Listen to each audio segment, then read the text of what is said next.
Muhammadiyah ya akan memberikan dorongan dan akan memperjuangkan tokoh dan kadernya untuk masuk ke legislatif.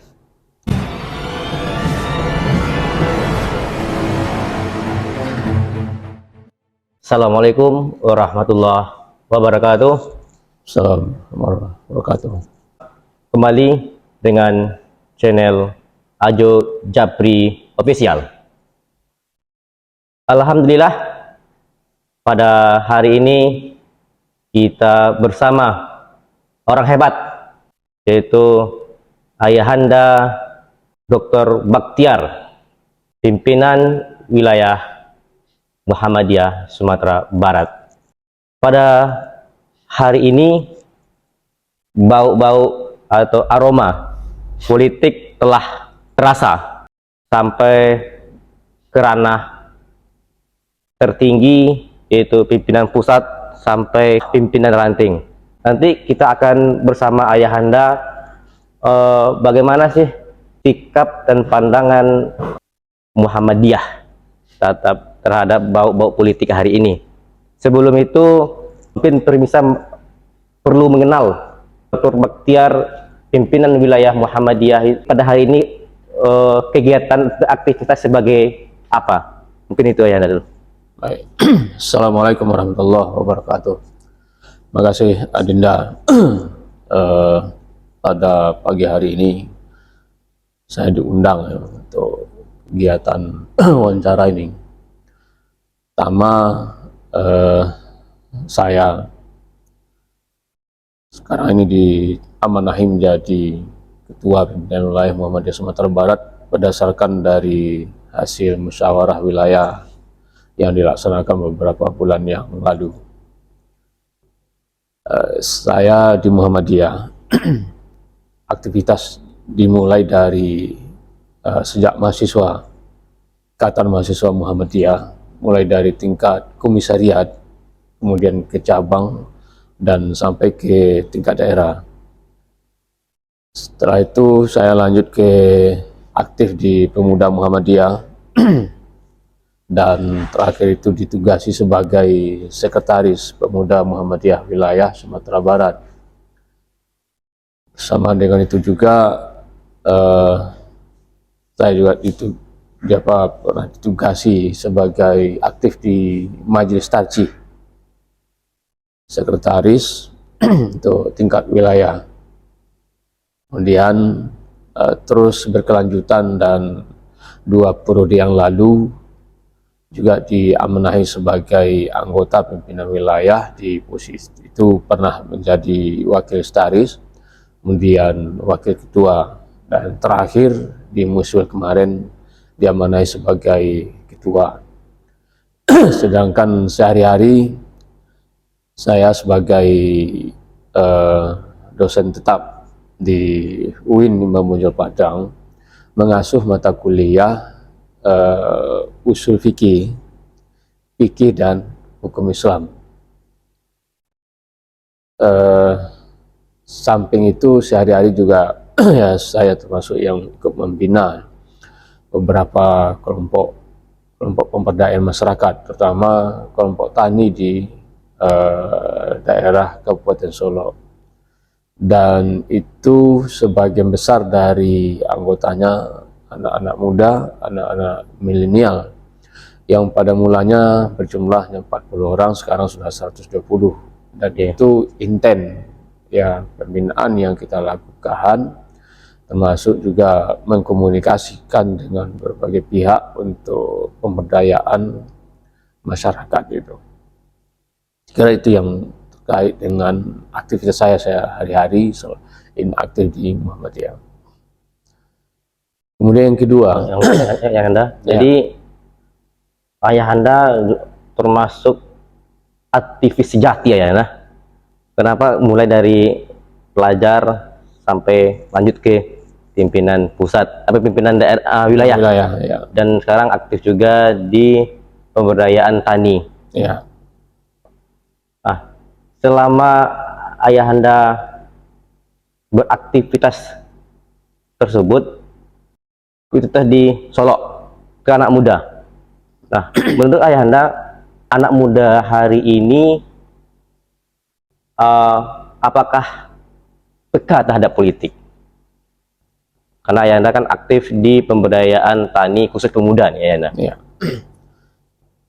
Ya, Apalagi ayahanda sekarang dosen ya ayahanda. ya, saya lihat dari anak-anak muda yang hari ini, saya kira mereka memiliki kepedulian yang cukup tinggi terhadap kehidupan bangsa dan negara ini. Karena kepedulian mereka itu terhadap lingkungan, apa yang terjadi di bangsa dan negara kita ini, karena kepedulian mereka, ya mereka melihat kondisi di lingkungan, terutama di tingkat nagari misalnya, mereka terlibat secara aktif ya. Ini yang khusus yang saya bina ya. Pertemuan-pertemuan dalam masyarakat mereka ikuti, kemudian proses-proses politik yang terjadi di negari, misalnya pemilihan negari, pemilihan jorong, itu mereka terlibat semuanya, termasuk untuk pemilihan kepala daerah. Tergantung lagi kepada kita untuk mengarahkannya kepada yang lebih baik, sehingga mereka akan menjadi sebuah potensi besar bagi kita untuk kita dorong bagaimana mereka dipersiapkan untuk menjadi pimpinan dan yang akan mengisi dan akan menggantikan posisi-posisi dari para orang tua kita yang sudah memasuki masa pensiun ini. Jadi ini perlu didorong terus ya. Pengalaman saya ya melakukan pembinaan, pemberdayaan masyarakat itu, sesungguhnya para pemuda itu memiliki potensi untuk berkembang, tapi sejauh mana mereka diberi ruang untuk mengaktualisasikan dirinya itu. Tapi kalau kita tidak beri ruang kepada mereka dan kemudian potensi yang ada mereka kita hambat, maka anak-anak muda ini biasanya itu mereka akan cari cara lain sendiri. Nah, kita sungguhnya memberikan ruang kepada anak-anak muda yang, apalagi anak-anak muda yang kreatif, itu mereka akan cari. Tinggal lagi bagaimana ruang ini kita berikan kepada mereka, terus kemudian kita arahkan.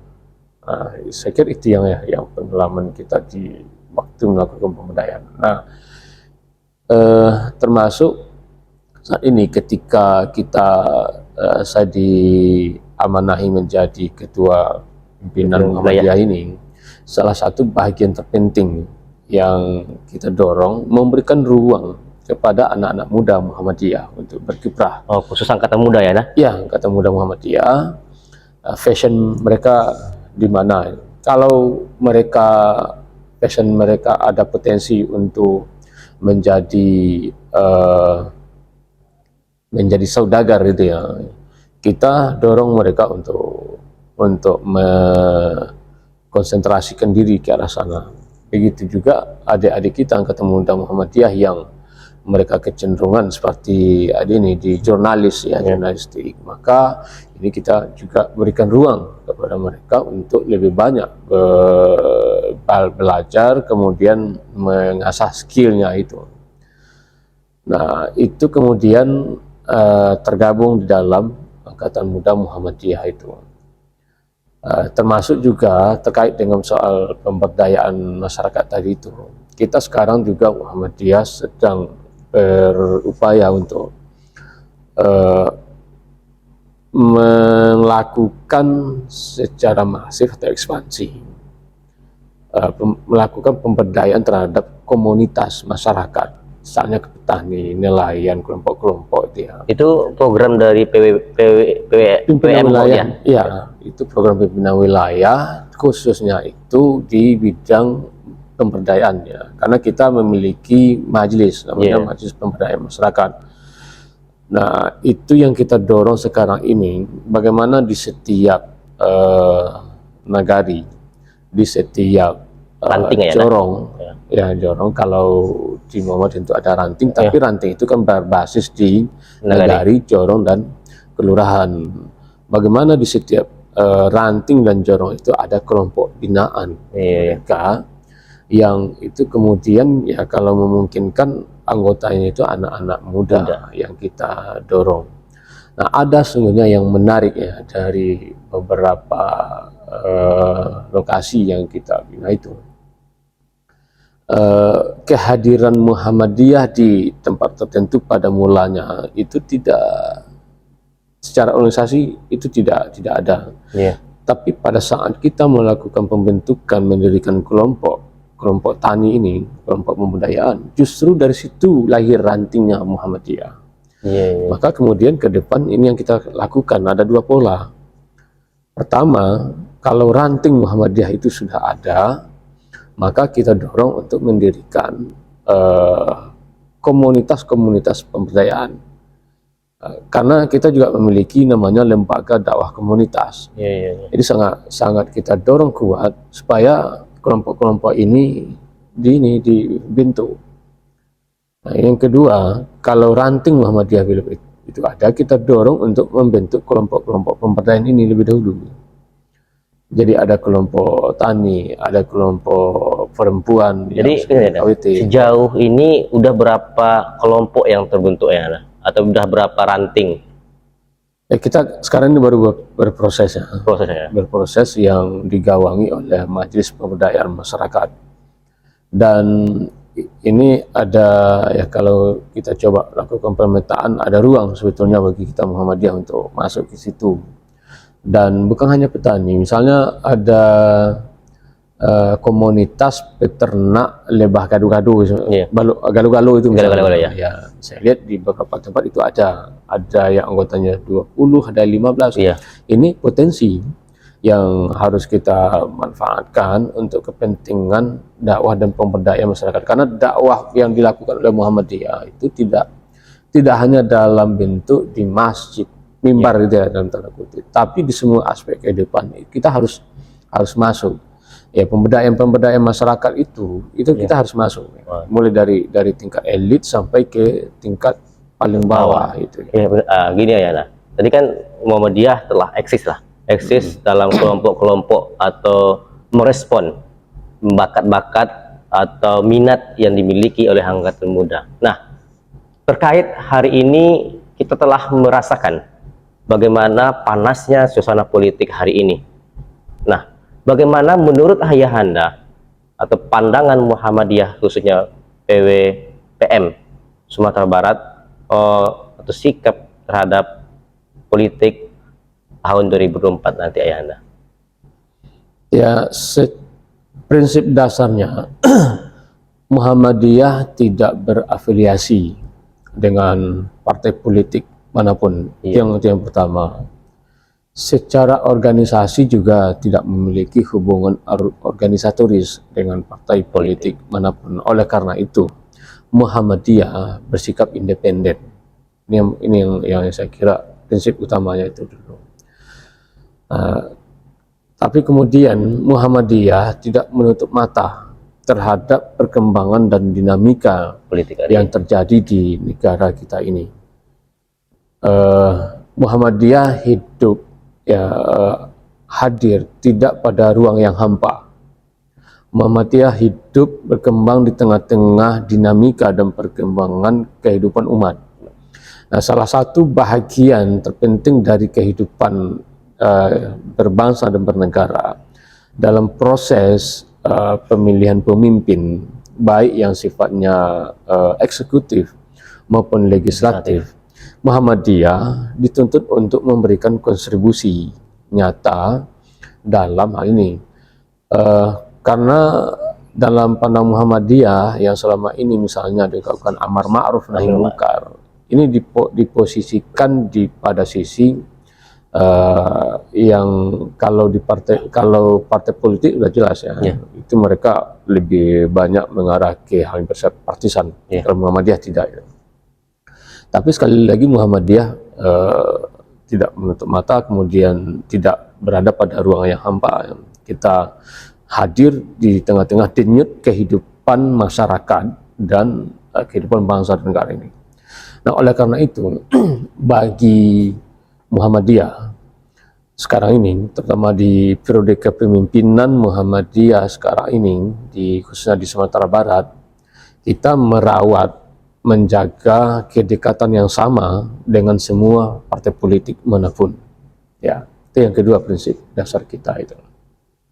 Merawat dan menjaga semua partai politik ya. Kedekatan yang sama dengan semua partai politik. Dan kader tokoh Muhammadiyah ada di situ. Iya. Ya. Hampir di semua. Jadi hampir semua partai kader Muhammadiyah itu ada ya, nah? Ada tokoh dan kader Muhammadiyah.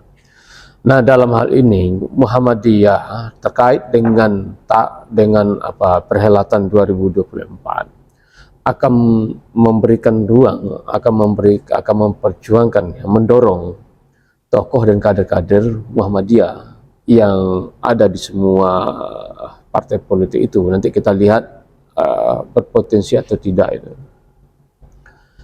Jadi bukan memberikan dukungan kepada partai politik tertentu, tidak, tapi Muhammadiyah ya akan memberikan dorongan dan akan memperjuangkan tokoh dan kadernya untuk masuk ke legislatif. Itu yang saya kira poin pentingnya, tidak memandang dari partai manapun ya. Oh, ini ya, nah, mendorong atau ini kan mungkin telah banyak para angkatan muda atau kader-kader Muhammadiyah yang telah datang baik ke pimpinan wilayah maupun pimpinan daerah untuk silaturahmi. Mungkin telah banyak ya, nah sejauh ini sudah adakah kader Muhammadiyah yang telah bersilaturahmi atau mohon doa restu kepada pimpinan wilayah? Ya, sekarang ini prosesnya di partai politik sedang jalan ya. Kemudian penyelenggara pemilu juga lagi sedang proses, dan bagi Muhammadiyah tentu sebagai rumah besar bagi warga perserikatan, ada yang sudah bersilaturahim, ada yang belum. Nah, ini tentu bagi Muhammadiyah akan menjadi perhatian besar ya. Apakah sudah melaksanakan silaturahim atau belum? Tapi yang jelas bagi kader dan tokoh Muhammadiyah dalam kegiatan-kegiatan Muhammadiyah, diundang atau tidak diundang mereka akan hadir. Ya, jadi tidak mesti diundang kegiatan-kegiatan Muhammadiyah, kecuali kalau itu sifatnya rapat-rapat internal pimpinan. Nah, tapi kalau kegiatan-kegiatan yang menghadirkan banyak orang, itu tidak perlu ya dipertanyakan diundang atau tidak. Mereka akan ya. Apakah telah ada bakal calon dari kader Muhammadiyah yang telah meminta restu kepada ayahanda? Sudah. Nah, tapi kan kita punya mekanisme juga ya. Kita dalam konteks ini ada lembaga yang mengurusi, namanya Lembaga Hikmah dan Kebijakan Publik. Dan kemudian nanti bersama-sama dengan Majelis Pembinaan Kader dan Sumber Daya Insani. Dua lembaga inilah yang mendiskusikan bagaimana polanya, kemudian apa yang mesti dilakukan terhadap ini. Maka tentu ini akan menjadi sebuah keputusan dan kebijakan nanti di pimpinan wilayah Muhammadiyah Sumatera Barat secara khususnya. Dan informasi yang terakhir ya, rapat kita bersama dengan LHKP, pimpinan pusat Muhammadiyah se-Indonesia, kebetulan saya ikut hadir di situ. Nah, secara nasional itu kelihatannya memang Muhammadiyah akan mendorong semua kader untuk Muhammadiyah yang berpotensi untuk itu. Dan secara tes nanti kita di Sumatera itu nanti akan ada rapat koordinasi yang sebenarnya regional ya, se-Sumatera, dan tempatnya akan ada di tempat kita ya, di Sumatera Barat, akan membicarakan soal bagaimana polanya kita mendorong, memperjuangkan tokoh dan kader kita. Karena begini Arina, sekarang ini ya dalam memberikan kontribusi nyata terhadap kehidupan bangsa dan negara kita ini harus dilakukan dari berbagai banyak sisi. Iya. Apapun yang dilakukan sekarang oleh Muhammadiyah, ya, apapun yang digerakkan oleh Muhammadiyah sekarang ini, itu terkait erat dengan kebijakan pemerintah, baik yang dikeluarkan oleh pemerintah sendiri maupun yang oleh di legislatif dalam bentuk regulasi. Ya hampir semuanya ke situ, karena kehidupan ketatanegaraan kita ini semuanya mengarah ke situ gitu. Jadi kalau kita tidak peduli terhadap ini, maka tentu akan lahirlah ya anggota legislatif yang jauh dari harapan kita. Tapi kalau kita ikut mendorong, kita ingin di legislatif itu diisi oleh orang-orang baik, gitu ya. Tapi kita tidak peduli, itu kan sama saja dengan tidak. Gitu. Tapi ketika kita melihat bahwa di legislatif itu perlu diisi oleh tokoh dan orang-orang yang punya karakter, orang-orang yang baik-baik, itu ya, yang bisa dijadikan lokomotif untuk kemaslahatan umat. Kenapa ini tidak kita ikut mendorong? Ya, ini kalau kita hanya tidak peduli, berarti kan kita membiarkan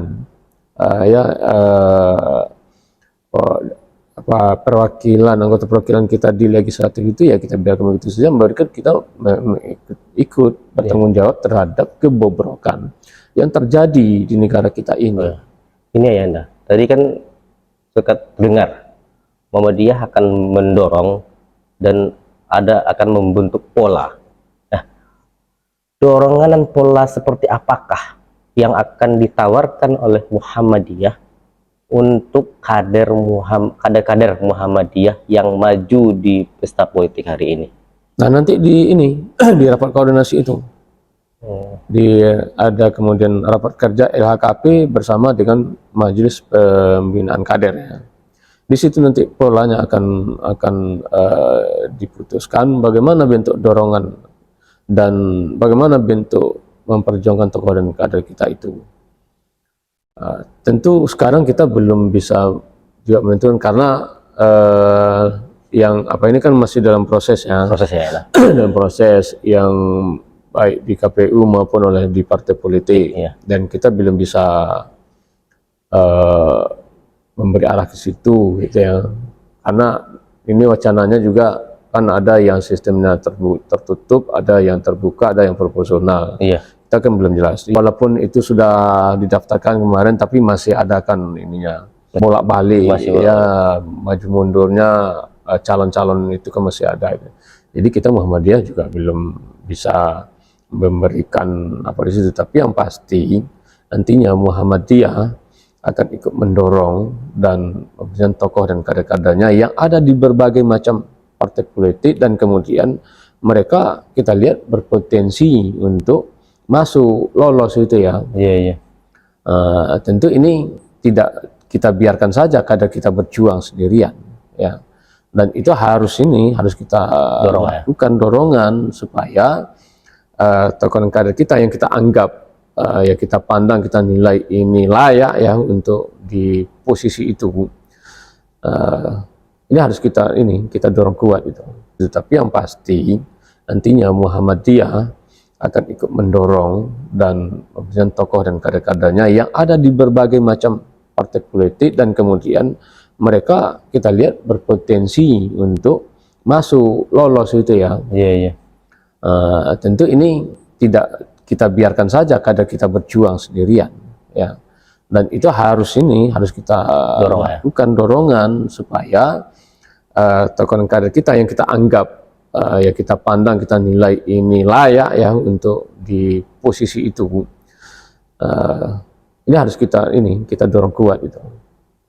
Nah gini ya, nah, mungkin sebagian daerah mungkin yang kita dorong itu mungkin 1 atau 2 dalam satu dapil. Nah, misalnya terjadi dalam satu dapil itu lebih dari 3 atau 4 kader Muhammadiyah. Bagaimana nanti Tayana? Nah, itu nanti akan didiskusikan nanti di LHKP ini. Ya, bagaimana caranya? Apakah nanti akan ada skala prioritas misalnya? Ya, gitu. Ya. Atau ada 1-2, ada alternatif misalnya. Itu nanti kita ini. Ya, karena kan Ya. kader Muhammadiyah ini ada di semua partai. Ya. Nah, ada kemungkinan besar ya memang dalam satu dapil itu mungkin ada 7 dan lebih lah. Jadi belum ada pembahasan ya Yana. Itu kapan ya Yana akan diadakan rapat koordinasi itu ya Yana? Ya nanti setelah informasi yang kita terima itu nanti setelah ini ya, setelah pertengahan Juni, insyaallah ya, pertengahan Juni. Itu tuan rumahnya Sumbar ya Yana? Sumatera Barat ya. Kemudian yang soal yang apa tadi itu ya, di dapil yang sama itu, jadi nanti kan bisa jadi mereka berbeda partai politik. Kalau berbeda partai politik juga tentu akan kita lihat juga apakah mereka punya basis komunitas lain tidak selain dari Muhammadiyah misalnya. Ya kan partainya beda ya. Iya. Kalau ada basis sosialnya di luar Muhammadiyah, lalu kemudian itu berpotensi, nah kenapa tidak? Jadi dalam satu dapil itu misalnya ada 2, ada 3, ada 4 kader Muhammadiyah atau Muhammadiyah, tapi mereka punya jaringan, punya basis sosial juga di yang lain di luar Muhammadiyah. Nah ini berarti ini potensi yang harus kita dorong. Kalau ada 4 ya mungkin keempat-empatnya kita dorong kuat. Jadi akan ada pola prioritas ya nanti. Iya. Nah, tapi kalau misalnya mereka ada di satu partai politik yang sama, ada 2, 3, 4, 5, tentu ini akan kita lihat arahnya bagaimana itu. Itu nanti didiskusikan di LHKP nantinya sama dengan MPK. Oke, terima kasih Ayahanda pada kesempatan hari ini telah banyak berdiskusi bagaimana sikap Muhammadiyah. Jelas pada hari ini secara prinsip Muhammadiyah tidak ada dalam partai politik atau tidak bervariasi dengan partai politik. Tetapi kader Muhammadiyah itu ada di semua partai politik. Yang ketiga, pimpinan wilayah Muhammadiyah Sumatera Barat akan mendorong kader-kader Muhammadiyah untuk bisa masuk dalam kantor rakyat nantinya. Mungkin bagaimana polanya dan bagaimana dukungannya akan kita tunggu selesai rapat koordinasi pimpinan wilayah Muhammadiyah Sumatera ya, nah? Ya. Sumatera yang akan dilaksanakan di Sumatera Barat, tepatnya di pertengahan Juni ini udah. Insyaallah ya. Di pertengahan Juni, mari kita tunggu bagaimana pola dan strategi Muhammadiyah khususnya di Sumatera untuk kader-kader Muhammadiyah yang maju di dunia politik. Nah, mungkin itu yang dapat pada hari ini. Semoga bermanfaat untuk kita semua. Saya Ajo Japri. Assalamualaikum.